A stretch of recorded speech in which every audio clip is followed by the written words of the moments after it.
गोपालपुर समुद्र बेलाभूमि युवती गण दुष्कर्म घटनास्थल बुली देखिंट वाणिज्य परिवहन मंत्री विभूतिभूषण जेरा।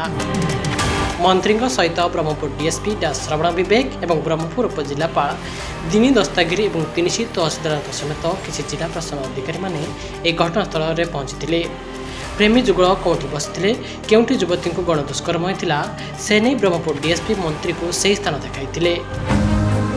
तेबे पांथनिवास पछपटे समुद्र बेलाभूमि गत किछि वर्ष पूर्व ब्लू फ्लैग सी बीच सेक करने नहीं पर्यटन विभाग पक्षर पूर्व सरकार योजना करथिले। सेही क्रम में समुद्र बेलाभूमि 4 गोटी केबिन निर्माण कर केबिन निकट में यह गण दुष्कर्म घटना घटी। तेणु यह केबिन को तुरंत उच्छेद कर स्थानीय तहसीलदार को कहते मंत्री।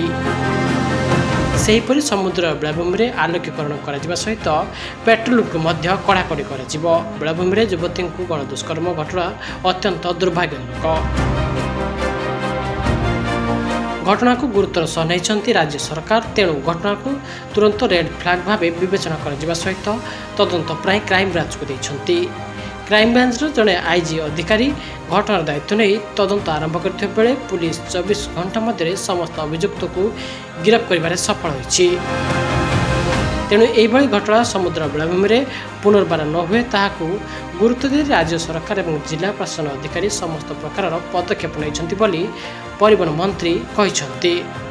आम माननीय मुख्यमंत्री लोकों मुख्यमंत्री तुरंत पदक्षेप नहीं 24 घंटा भीतर कार्यानुष्ठान एवं तार सीआईडब्ल्यू तदंत परिसरभुक्त क्राइम ब्रांच तदंत परिसरभुक्त आपको ओडिशा प्रथम घटना मुख्यमंत्री दायित्व नेले।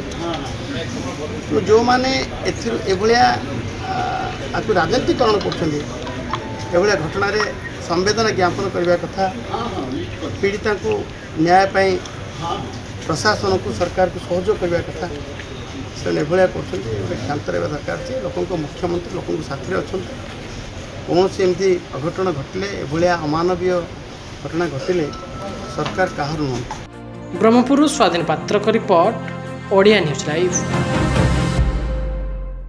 अधिक जानिबा पई आम चैनल को लाइक शेयर सब्सक्राइब करने को आदौ भूलु नाही। सतेज खबर सठिक खबर आमे देखाइबो खबर पछर खबर।